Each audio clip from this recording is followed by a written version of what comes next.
I was like an independent escort, like from like 2014 all the way up until like 2022, and then I started here at the Desert Rose in Elko, and I did not make my return to independent escorting, despite the fact that I actually really like prefer independent escorting over brothel work. I mean, I prefer like the perfect world version of independent escorting over brothel work is, you know, really more of what I mean to say. Because, I mean, who could fault me for preferring to keep 100% of my money? But anywho, there is a reason that I did not go back to working independently. And it kind of fucking sucks because, you know what, at the end of the day, independent escorting, at least in like my view, is a little bit kind of ruined and not even worth it, like in my opinion. So yeah, let's get into that. Let's unpack that.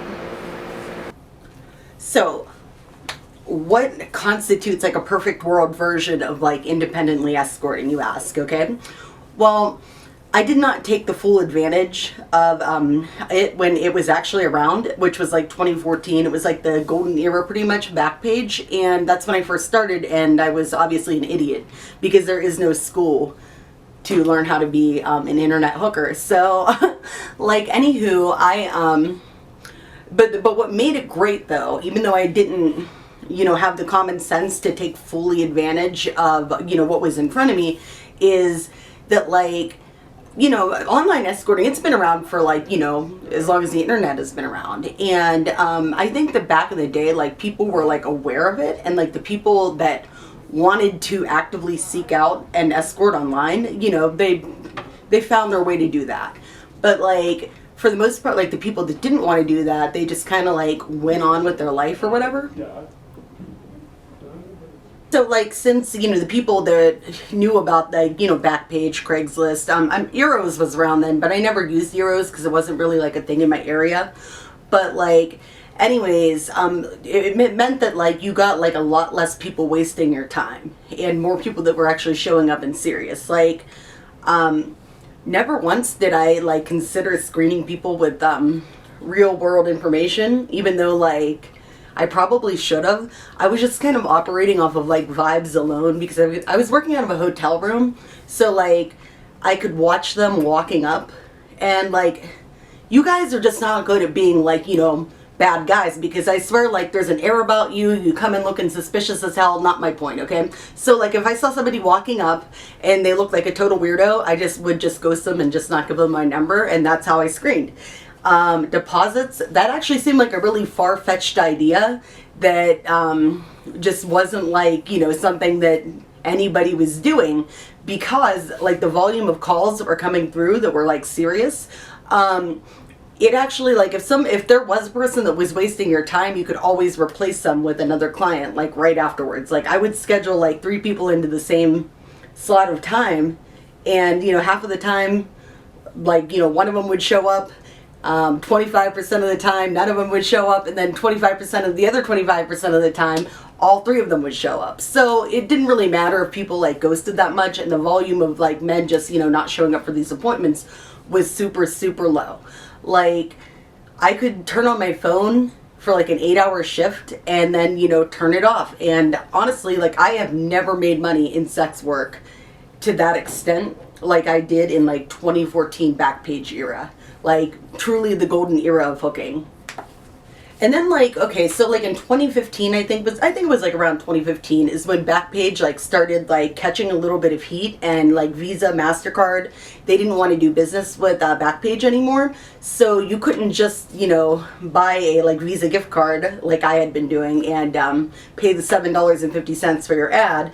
You actually had to go in and buy Bitcoin, which was like still brand new at that time. And honestly, I couldn't figure it out. So like Backpage kind of just went to the wayside with me, but there was a couple other good ones, you know, popping up around like the same time, and you know, Craigslist was still around. So yeah, I mean, Backpage kind of was invalidated for me in like 2015, although it didn't get like officially shut down until 2018. But yeah, I mean, the volume of people on, you know, Craigslist, Erotic Monkey, Skip the Games, City Guide, whatever, it remained consistent, okay? But then we get to 2018, and in 2018, both the shutdown of Backpage happened and Sesta Fosta was passed, and like although they're like kind of like related as to like why Backpage was shut down and what Sesta Fosta does like as a law. Backpage was actually shut down before the passing of Sesta Fosta because they were being, I don't know, Google it, okay? Not my point. Whole side tangent there. But anyways, yeah, so when in 2018, that was like really like the first freaking nail in the coffin, because what happened was like, you had your two main sites of like a Backpage, Craigslist, whatever, and people knew where to go that wanted to go there. And like I said before, the people that, didn't really care about booking escorts, they moved on with their life. Well, it was a whole big public thing. Human trafficking becomes like the new like boogeyman or whatever, and now all of a sudden like everybody has been made aware that internet escorts do indeed exist. So I noticed that like after that, okay, so Sesta Fosta happens, Backpage is shut down, whatever. And like I said before, I was not relying on Backpage at the point that it was shut down, but it still affected me when it got shut down, because I swear to God, everybody's like all on the news. Well, it's all over the news and stuff so I think for some reason, like, I think that the customers kind of felt like, oh boy, Backpage got shut down. I guess that the concept of escorting and sex work is just over forever, I guess, because they made it illegal. And I feel like a lot of guys just kind of like dropped out of seeing escorts after that. Like, they're just like, okay, it's done. And, now everybody's getting trafficked and blah, blah, blah. And I think that eliminated a large percentage of the, good customers that were around back then, because I did work in the same area. And I noticed that like, a lot of my regulars were just like gone forever, despite, no price change, nothing. The only thing changing is that Sesta Fosta happened and Backpage got shut down. So that sucked.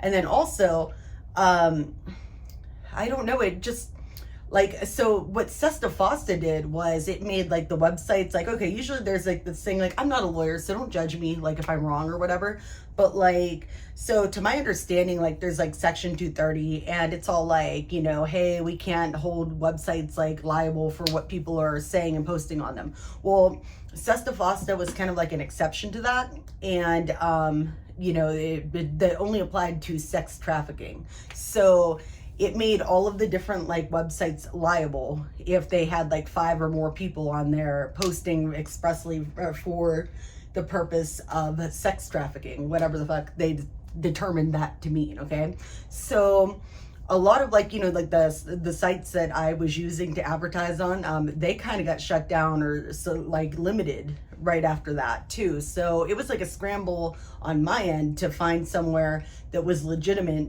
to post my ads on. So yeah, there was like at least like maybe like a couple month long just area, just complete like, well, what's going on and what website's legit.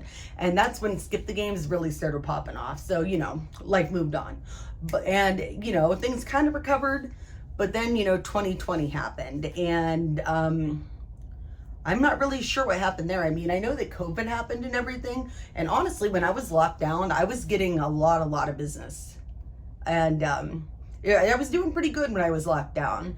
But the thing about that is, it kind of like in the way that like when Backpage and Sesta Fosta happened in like 2018, how everybody just suddenly became aware of the existence of sex work and decided to, bother everybody. Yeah, well, anyways, yeah, that was the other thing. When I came back, I did notice like a general decline of like clients and stuff. Like, it was still okay enough that I didn't have to really like worry about asking for a deposit, because there was still a good volume of customers and everything. But I did definitely notice a decline during COVID and everything, because sex work kind of got pushed to like the forefront of everybody's attention, and people were like stuck at home, and they're like, what else are sex workers for than people for me to play fucking games with extensively on the phone. So yeah, I did notice that the quality of people did start seriously declining around then. Yeah, so 2020 made it worse, and not only was it made worse, but it kind of the problems that were already starting to pop up after everybody got made aware of the existence of online escorting, scamming, just because it wasn't just these guys and the annoying customers that figured out that we existed. It was also people that were like, hey, how can I capitalize on this? So obviously 2020 made that a lot worse because people lost their jobs and shit, and they're just locked down, and they're like, hey, let me pretend to be an escort and ask guys for deposits. And so yeah, that came into that's where that really started getting bad. And I never had to start asking for deposits until late 2020. And that's where I ended up putting my foot down. And I'm like, you know what? People are wasting the hell out of my time. I am not going to sit here on my in-call all freaking day waiting for people that do not show up, because I have a life to live. And yeah, it was just so many people just making fake appointments that they never intended on showing up and doing. And people playing games and getting scary and weird. And my breaking point, actually, I had this appointment set up. I gave him my address, and then he ghosted me, which is not unusual. But then he started stealing my mail, and that's where I'm like, no, I need to shut it down. I need to, and I did. I took my ads off of online for maybe 6 months, and I'm like, you know what, I'm going to perfect on the screening process, and I'm going to perfect the deposit process, and that is the only way that I'm going to get back into it again. So, but I did. My point is I did. But anyways, I did perfect it, and then in 2021 to 2022, I was actually doing really, really, really good with the method that I had set up, and the deposits that filtered out a lot of time wasters, and the screening filtered out a lot of time wasters. And I don't know, like I said, the general more people being aware of our existence and everything naturally led to an uptick of people that were on these client review boards and stuff like that, which I'm gonna go out and say are fucking bullshit. A bunch of idiots. And honestly, the reason that I personally quit independently escorting, and I think the reason that it actually is declining in general, is because of these review board guys giving their grand advice about not letting hookers scam them. And but anyways, where that ties into this, okay, is that okay, so what kind of people will not screen or pay a deposit? Hobbyists. And so naturally, I did not see them as clients, and they think that they are entitled to equal opportunity service, which they would have been if they just wanted to pay my prices and comply with my little process that I had going on. But they did not, so they never became my customers. But this pissed them off, and so I would check in on their little board every once in a while and see, what the girlies were talking about and saying about me. And, I found it very funny, because it's dude, nobody is denying you service. All you would have to do is just do what I ask. And, I'm already set up, I'm established, I'm legitimate, I have a website, I have, a history of reviews on other sites, which I don't disagree with review sites if they're just something like Private Delights, where it's just here's your profile and customers leave reviews below it. There's no discussion, whatever. That's cool, whatever. So it's I have a solid history of good reviews, everywhere else. And it's I'm very much a real person who has worked in this area for almost a decade. So yeah, I'm not scamming people out of a $40 deposit. Well, anyways, so yeah, I mean, that was simmering, but I really did not care, because I was pretty confident with my screening and everything. And, I got threats from the dudes who feel entitled and blah, blah, blah. And I found it very funny, like I said, so I would just, laugh and move on with my day. But they started getting into a big fever pitch anyways about it, just like there was like pages of discussion about how entitled and I am and how large of a bitch I am because, you know, I have rules to who I want to see as a client. And I ended up showing my ex like this conversation thread, and because I thought it was funny, okay? And he did not find it funny at all. So he gets on there and he starts arguing back and forth with these people. And long story short, they kind of freaked me out, and they were like threatening to dox me and find out my address. And like, I didn't even feel comfortable with my screening process because like they're threatening, oh, I'll just use somebody else's ID and, you know, good luck, good blah, blah, blah. And it's like, dude, I had access to Nexus Lexus and I still do not feel secure taking clients anymore. And yeah, ultimately that's why I started working here at the Desert Rose, is because I'm like, I'm not gonna let like a bunch of internet fucking losers bully me out of what I'm doing. I'm gonna go to Nevada and do it legally. And you know, what are you gonna do then? But anyways, my point is, yeah, so that is what personally took me out of independently escorting, and it's taking a lot of the other legitimate girls out of independently escorting because nobody wants to pay our deposits, nobody wants to screen, and guess what? We want to live, because you know what? It used to be cool when people were actually clients, but then, you know, it just got oversaturated with a bunch of weirdos. So I'm going to have to say that the thing that is ruining online escorting is not, you know, oh, all of us girls turned into scammers and we're so entitled and blah, blah, blah. And it's not the, you know, Sesta Fosta happened. It's not the Backpage got taken away. Ultimately, I think that the death of online escorting was truly caused by just hobbyist clients, to be completely real, because I've seen them on their little boards and they're like, well, if we stop seeing them and we stop paying their deposits and giving them screening information so they know we're not a serial killer, they're going to have to not do it. Well, guess what? I'm part of a bunch of online groups like for sex workers, and that's not what they're doing. They're just going and getting regular jobs. And you're still not winning, and you know, you're still sitting there, you know, spew on your review board spewing, oh, don't ever pay a deposit, don't ever do screening, blah, blah, blah. Because guess what? They paid a deposit to, you know, an account that was obviously a scam. And it's like I see so many accounts that are obviously scams, and it's like just so fucking obvious. And then they get ripped off because they're looking for the lowest price, and you know, they do zero research and then want to blame it on us and say, don't ever, you know, do the deposit. But they'll go and they'll get scammed like 50 times again just to try to get, you know, that fucking Playboy bunny that is apparently in rural Kansas and is charging $25 an hour, you know, just to see. So yeah, it's definitely their fault that they're getting ripped off. And I don't know. I mean, it's a full circle thing, because you know what?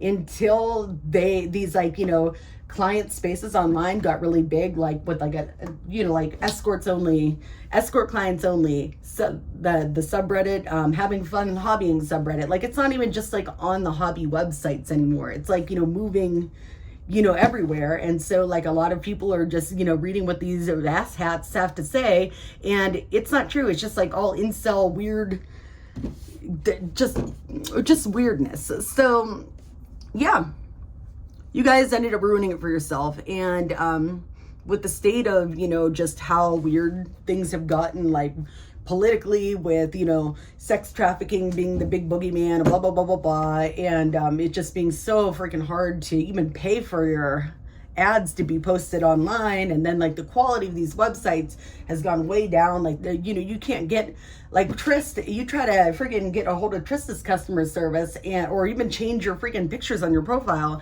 and it will take you a couple months, because like they don't give a fuck. They're still getting their $150 a month out of you, and they're not even boosting your ads. Like, it's just like a shit show. And honestly, something that now that I have been out of for like 2 years is something that I don't even want to invest like the mental energy into trying to figure out again, because you know what? No, I'm in a brothel now. So yeah, not my first choice, but you ruined it for me. I don't know. I just wanted to put that out there. I've been thinking about making a rant about that for a while because, like, you know, obviously I have a lot of knowledge and rant material because I did it for so long. So yeah, there you go.